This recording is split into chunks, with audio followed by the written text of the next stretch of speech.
Oke, selamat datang di Mr. Masker. Podcast kita kali ini kedatangan tamu istimewa ya. Ini penyanyi kondang ya? Oh bukan ya? Bukan Pak. Oh bukan, Ya, bukan, bukan ya. Bapak Haronas Kutanto, betul Pak? Betul Pak. Selamat datang Pak Haronas di Mr. Masker. Terima kasih. Hari ini kita akan bahas dengan Mas Haronas ini, Mas ya saya panggil Pak ya? Iya. Mas ya Pak, gitu ya? Mas ya Pak, oke. Hari ini kita akan membahas, karena Mas Haronas ini adalah Kepala Konsentrasi Broadcast Journalism, betul ya? Oke. Kita akan bahas mengenai bagaimana cara atau tahapan ketika mahasiswa itu mau mengambil skripsi atau tugas akhir ya, itu karya. Oke, baik. Tentunya mahasiswa ini kan harus melewati proses seminar dulu ya, Betul, sempro ya. betul. Jadi pada sempro itu sudah harus yakin dulu. Dalam artian si mahasiswa tersebut harus sudah riset terlebih dahulu. Oke, riset ya. Riset Kata itu, kuncinya, yes, ya. riset itu untuk menentukan latar belakang dalam karya tersebut. Oke, riset karya ya. Riset karya. Oke. Jadi sebuah karya itu harus ada risetnya juga. Oh, tidak jadi bukan cuma syuting gitu ya. enggak dong. Kan kita harus tahu yang melatar belakangi permasalahan ini tuh apa sih? Kita harus tahu itu. Oke. Jadi kita harus mendapatkan data primer dan juga data sekundernya dulu. Oke. Setelah kita terjun ke lapangan untuk Itu riset. dalam bentuk teks atau dalam bentuk video, Pak? Jadi untuk kalau riset. untuk karya itu riset itu bisa dalam bentuk wawancara, bisa Oke. dalam bentuk teks, bisa dalam bentuk gambar, Oke. bisa dalam bentuk arsip. Oh, siap. Itu juga Misalkan bisa. dia mau arsip-arsip Betul. nasional Jadi, gitu betul. ya. Jadi semua data kita harus tampung dulu. Setelah Oke. itu kita observasi datanya Oke. dan bisa siap. menentukan temanya apa sih, gitu loh.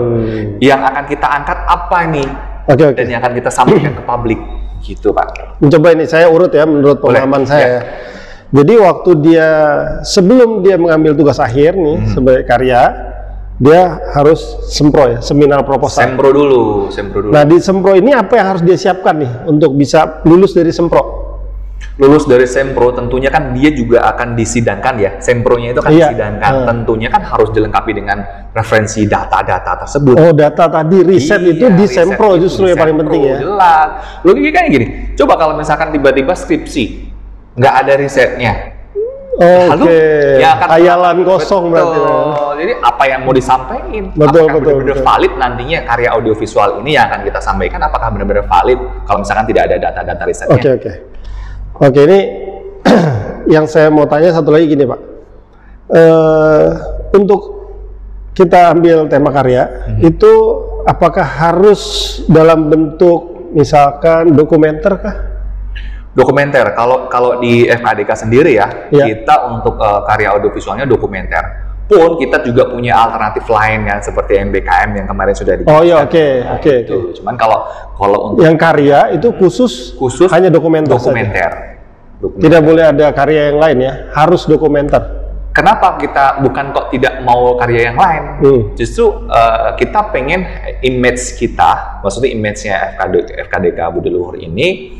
Oh, kalau misalkan HRD melihat Oke, profil ya, kita ya. gitu loh, identiknya dengan apa sih? Oh, dokumenter FKDK, pasti. FKDK itu identiknya dengan dokumenter. Sementara kalau misalkan Ya, kampus ya. tetangga nih kan, identiknya dengan apa? Film. Oke. Identiknya dengan apa? Seni teater. Ya bisa. Kan bisa. masing-masing Kampus, universitas ya. ataupun fakultas akan mempunyai Ya, karakter ya. sendiri-sendiri, Pak. Iya. Itu. Nah, karakternya di FKDK Universitas Budi Luhur dokumenter. Dokumenter. Kita harus punya karakter. Coba mana coba kampus-kampus lain Oke. yang image ataupun karakternya itu, wah kampus ini nih dokumenter nih pasti. Oke, Dokumenter, siap. Pak. Begitu. Oke. Berarti kembali lagi ke sempro tadi, dia harus sebelum dia membuat filmnya, membuat dokumenternya itu sendiri, dia harus riset. Harus riset. Dia harus menyiapkan riset itu nanti dikumpulkannya itu dalam bentuk apa nanti Pak? Dalam bentuk Sempro. paper bab 1 sampai bab 3. Oke. Itulah yang akan disidangkan untuk sidang yang sempronya loh ya. Iya. Itu adalah praskripsi atau pratugas akhirnya. Oke. Gitu. Jadi di bab 1, 2, dan 3 itu sudah terkandung riset dokumenter yang akan dia buat ketika TA ya. Tepat sekali. Jadi latar belakang harus benar-benar kuat, datanya harus kuat, referensinya harus kuat, dan juga di sempro itu mahasiswa harus diwajibkan harus dapat narasumbernya. Oh, itu catat, ini penting berarti. Penting itu dong, penting itu ya. penting. Kenapa harus dapat narasumber? Sehingga nantinya pada saat mahasiswa ini melanjutkan tugas akhirnya, sudah tidak kebingungan mencari narasumbernya siapa. Kan gitu. Kadang suka mengawang dulu ya. Nah, ini kan, mau bikin apa ya gitu. Aja sih. Oke. Jadi harus dapat narasumbernya dulu. Itu yang paling penting. Riset ya. Riset sebaik-baiknya data, lalu persiapan narasumber. Sudah jelas orangnya siapa atau apapun itu ya. Betul, tentunya narasumber yang kredibel. Pastikan, kan tergantung judulnya ya, apakah kekuatan statement narasumber, ya, apakah teknik penyutradaraan pada itu masing-masing. Dan di dalam paper itu harus sudah tertuang konsepnya. Kalau dia sebagai sutradaranya ya konsep sutradara. Kalau dia sebagai produsernya ya konsep produser itu apa? Oke, ini karena nyinggung sutradara dan produser ya. Di sempro itu sendiri itu ini sempro dan TA karya itu boleh kita berkelompok nggak Pak mengerjakannya? Boleh. Itu maksimal berapa orang? Maksimal 2 orang untuk karya dokumenter. Oh, 2 orang. Jadi satu sebagai sutradara tadi, yang satu sebagai produser. Oh, tadi Bapak sudah singgung gitu ya. Betul. Berarti di sempronya 2 orang ini sudah pasti dong beda sempro dong, walaupun satu tema. Jadi begini, satu kelompok itu kan dengan tema ataupun judul yang sama, pun boleh beda dosen pembimbing. Boleh. Ini konfirmasi kan, ini satu kelompok loh, walaupun ya kalau misalkan kan namanya KRS itu kan terkadang ada yang dapat dosen A, ada yang dapat dosen B, itu kan cepet-cepetan ya, gitu sih. Jadi pertanyaan saya di sempronya itu sendiri penulisan mereka harus beda dong. Di latar belakang sama, latar belakang beda. Satu konsep sebagai sutradara, satu konsep sebagai produser. Oke. Kalau referensinya kan ada banyak ya. Kalau produser bisa pakai Five sinematografi, banyak lah. Atau mau menggunakan referensi tahapan produksi. Ya begitu. Kalau tahapan produksi biasanya dipakai untuk produser. Oke. Berarti latar belakang sudah pasti sama karena itu temanya sama. Ya, nanti bab 2-3-nya harus berbeda mereka karena jobnya beda. Betul. Jobnya beda. Oke, coba kita lanjut nih setelah sempro kita masuk ke tugas akhir. Tugas akhir. Bagaimana itu tahapannya setelah sempro itu? Masuk ke tugas akhir, tentunya si mahasiswa ini tinggal melanjutkan, kan udah tuh bab 1 dan 3, tinggal melanjutkan bab 4 dan bab 5, kan gitu? Iya, betul. Ya kan, bab 6-nya kan ini ya, lampiran doang ya? Iya. Gitu kan. Jadi kita harus menemukan tornya tuh, term of reference. Masalahnya apa atau permasalahannya apa, angle-nya apa, fokusnya apa. Kita contohkan, kalau kita sedang membahas tentang sebuah penyakit ya, berarti yang kita latar belakangnya apa sih? Angka kematian di Republik Indonesia itu disebabkan karena penyakit A. Berarti fokusnya kemana? Fokusnya ke penanganan penyakit tersebut seperti apa? Angle-nya di siapa nih? Oh, di dokter spesialis. Jadi yang membedakan jelas ya. Tor itu kan ada term of reference, ada permasalahan, ada fokus, ada angle. Gitu. Oke. Ini menarik sekali ya. Itu secara teknis ya. Cara pembuatan ini ya tugas akhir TA karya. Nah, ini ada lagi nih Pak yang bikin pusing mahasiswa kadang itu gimana cara mendapatkan ide. Kadang kan bikin pusing juga ya, ini harus cari-cari sejauh-jauh mungkin atau yang di dekat boleh.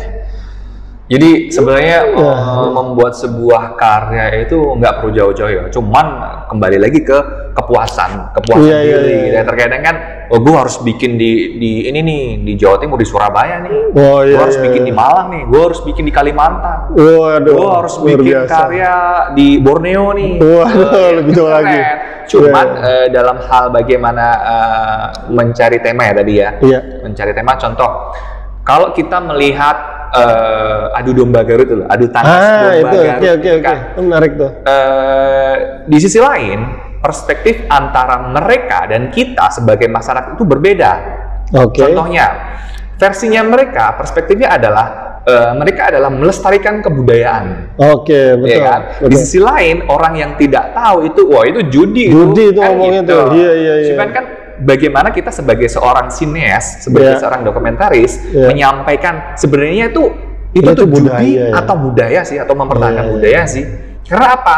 Yang saya tahu, yang saya baca bahwa adu tangkas itu bukan judi. Mereka juga punya aturan mainnya. Kan menurut masyarakat itu, menurut stigma masyarakat kan itu negatif ya, karena itu judi. Iya. Bagaimana sih cara menyampaikannya dalam bentuk audiovisual, dalam bentuk dokumenter, dalam bentuk film dokumenter? Agar supaya apa? Tujuan si pembuat dokumenter ini, tujuan si dokumentaris memproduksi karya ini untuk mengedukasi masyarakat bahwa ini bukan judi loh. Jadi penjelasan ataupun pemaparan tentang stigma negatif adu tangkas domba Garut itu jadi terbuka. Orang-orang jadi paham. Itu budaya lokal. Orang-orang jadi tahu. Itu tidak asal apa kan, mereka taruh tanduk itu kan. Itu tuh cuman ada yang semacam 3 kali 4 kali udah. Jadi nggak sampai mati. Betul. Dan juga kalau misalkan ada transaksi, ada semacam kan ada transaksi uang ya, setahu saya. Itu domba yang menang ya, domba yang bajunya paling bagus kan dikompetisikan juga. Itu akan dijual dengan harga yang fantastis. Jadi bukan judi, tapi lebih tepatnya kayak penghargaan gitu loh ya. Kayak ada kontes baju domba, ada kontes ketangkasan domba Garut tadi. Cara meluruskannya dengan apa? Kalau cuman dijelaskan, bukan itu bukan. Kita punya cara menjelaskan secara bentuk audiovisual dengan film dokumenter ini. Dokumenter itu menjawab bisa. Betul. Ada yang lain juga. Contoh nih ya. Kita kalau melihat freestyle motor ya, motor track di luar negeri, itu kayak motor trail gitu kan, keren tuh atraksinya backflip lah segala macem lah. Indonesia punya nggak sih? Punya, jangan salah. Pernah lihat tong setan yang di pasar malam? Pernah. Kalau mirip itu lah. Mirip. Malah lebih ngerinya apa? Yang bikin menarik, yang bikin interestnya apa? Mereka nggak menggunakan safety loh, betul. nggak menggunakan, tapi dia udah keterampilannya udah tidak bisa diragukan lagi gitu kan ya. Sampai ke atas mereka muter lah ke atas lah, motornya juga bukan motor yang standar kan, kayak betul. Tapi itu adalah sebuah keterampilan ya, sebuah human interest yang menarik untuk kita sampaikan kepada publik. Itu bisa jadi tema dokumenter. Bisa jadi masukan tuh ya. Jadi tidak hanya terbatas culture atau kebudayaan. Kita bebas kok. Human interest pun Human bisa. interest, urban culture itu juga bisa. Urban culture juga ya. Skateboard, BMX. Betul. Kan? Itu juga termasuk. Betul. BMX itu termasuk dalam kategori olahraga ekstrim juga yang menarik untuk kita bahas. Betul, bisa. Betul. Itu. Kalau misalnya kita melihat dari konsep sutradara tadi ya kan, ada konsep sutradara. Jadi begini, contohnya kalau saya sebagai sutradara dalam film tersebut, saya akan menggunakan 2 kamera DSLR ataupun mirrorless, saya akan menggunakan 2 action cam, dan saya akan menggunakan 1 drone. Fungsinya untuk apa? Itu kan konsep ya, perencanaan kan ya. 2 kamera DSLR itu untuk mengambil wide shot-nya dan juga medium shot-nya. Action cam akan kita taruh di helmnya dan juga di stangnya untuk misalkan si BMX ya tadi. Betul, untuk ekspresinya yang naik sepeda, ridernya, dan juga kamera action cam yang di kepala, yang di helm itu akan mengarah ke roda. Jadi kita tidak kehilangan intercut. Lebarnya kita dapat, medium shotnya kita dapat, intercut pada saat dia backflip kita dapat, established yang dari drone kita juga dapat. Jadi tidak akan kehilangan momennya. Itulah konsep seorang sutradara. Jadi harus bisa menjelaskan secara konsep itu juga. Ketika dia di ruangan sidang nanti ya. Jadi masukan ketika teman-teman ada di dalam ruangan sidang, apapun yang tertulis di konsep itu harus sebagai penunjang film tadi. Betul. Saran saya bikinlah karya yang anti mainstream. Iya. Iya kan?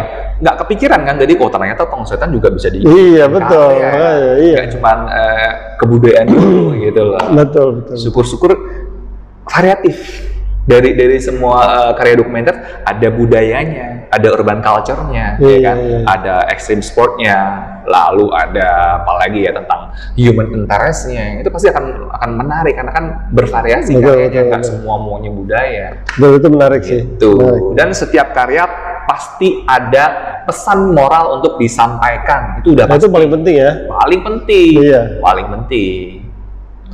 Oke, ini keren ya. Ini udah kayak paket lengkap banget ini ya. Paket lengkap. Bicara kita ini hari ini ya.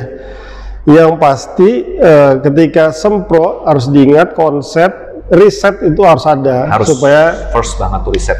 Kita tahu kalau dokumenter yang akan kita ambil nanti itu benar-benar based by riset. Yes. Gitu ya. Itu kan nanti secara historisnya semua data kan ada di lampiran dong. Iya betul. Kayak timelinenya kapan dia riset dari pra-produksi, produksi sampai pasca produksi. Jangan sampai pada saat sempro kalian belum dapat narasumber. Kalian harus mempunyai surat betul. Kebersediaan menjadi narasumber kamu itu untuk lampiran. Oke. Karena itu nanti akan ditulis di timeline juga. Oh, iya dong. Nah, nanti ada pernah kejadian gini. Ini kisah menarik berarti ini ya. Kisah menarik yang pernah saya temui. Dia membuat sebuah karya dokumenter. Wah keren. Terus? Sempronya lulus, Pak. Latar belakangnya ada. Sempronya lulus. Pada saat TA, pada tugas akhir, dia kebingungan mencari narasumber. Kan suatu hal yang lucu. Maka dari itu, pastikan pada saat sempro kalian sudah dapat narasumber agar supayanya kalian tidak kebingungan dan tidak menemui kendala pada saat melanjutkan di tugas akhir. Ya, itu coba sayang banget ya. Lu masih kebingungan cari narasumber. Iya benar. Sedangkan waktunya sebentar banget ya. Paling itu kan cuma 43 bulan kali ya. Aktifnya loh. Aktifnya paling 4-5 bulan kan. Iya. Kalau secara keseluruhan kan 6 bulan. Iya. Gitu sih. Nah, itu mungkin ya anggaplah 4 bulan ya karena kita harus motong ya kita misalnya anggaplah ini waktu produksi ya. Betul. Habis 3 bulan, Pak. Kan sisanya kan harus ada pasca ya. Betul. Itu. Dan itu. Satu lagi mungkin yang bisa saya tambahkan pada saat sempro itu kan mereka sudah riset otomatis. Iya.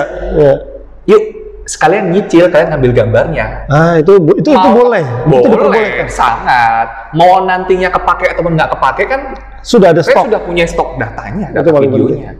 Jadi pada saat TA udah nggak kebingungan lagi. Nah ini berarti masukan ya. Yes, itu saran. Selain sudah jelas narasumber. Yes. Yang pertama ya kalau bisa nyicil stock shot. Iya.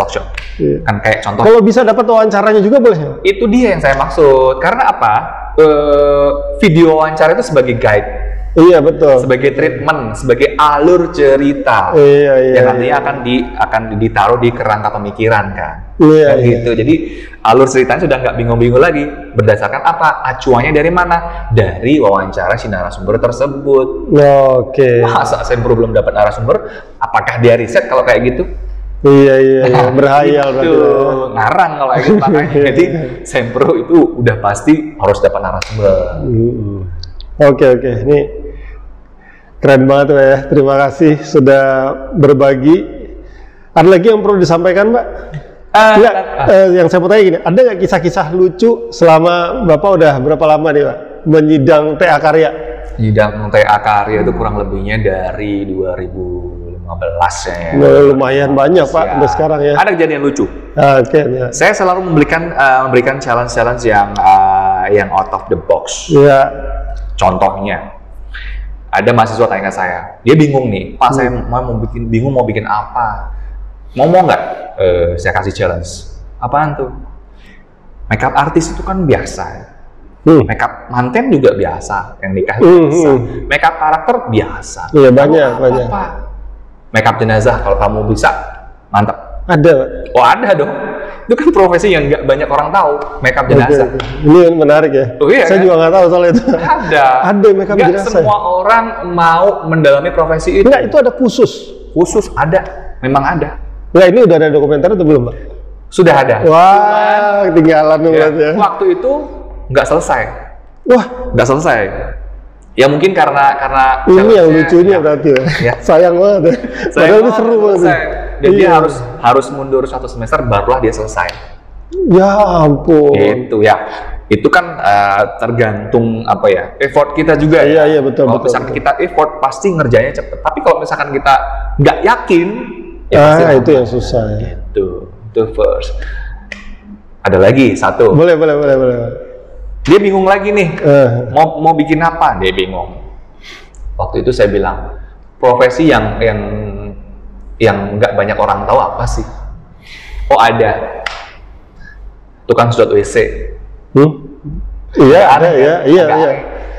Di sisi lain orang kan nggak tahu. Iya. Bahkan orang-orang kantoran di luar sana, mungkin yang kantornya di kota-kota di Jakarta Pusat sana, per bulan paling cuma dapat berapa? Iya. Kita nggak tahu kan tukang sedot WC itu per bulannya dapat berapa? Nggak tahu. Iya kan? Logikanya. Satu kali sedotan itu katakanlah. Oke. Sorry nih ya. Ini kita 500 sampai 600 ribu. Oke, anggaplah 500.000 ya. Ya, 500 ribu. Kalau dalam sehari dia dapat 3 sedotan. 1,5 juta. 1,5 juta.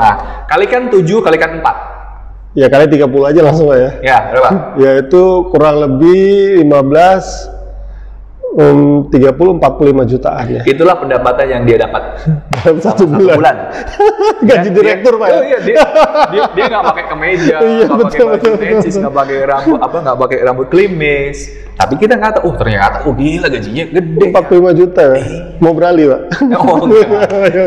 Bukan passion saya di situ. Gitu. Tapi bahkan itu pun profesi seperti itu kita bisa angkat di. Tapi itu bisa diangkat jadi dokumenter ya. Yes. Karena itu unik banget ya. Dan itu sudah berhasil. Udah ada juga. Saya biasa kasih challenge seperti itu dan ada mahasiswa yang tertarik, ayo silahkan bikin.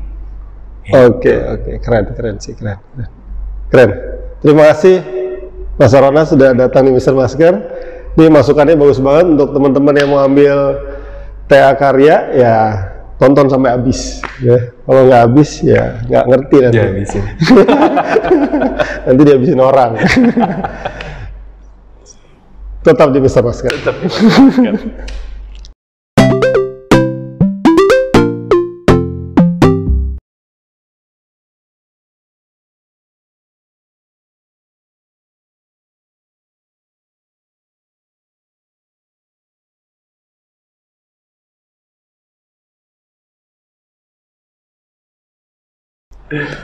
Udah beres? Udah kan? Udah bener nggak? Bener. Udah nggak tahu kan tukang sedot WC itu 45 juta. 45 juta. Modal dia apa? Truk sama tambungan itu, tambungan tangki yang custom. Sehingga pada saat nantinya mahasiswa sehingga diedit kan ini? Boleh diedit juga. Oh, iya.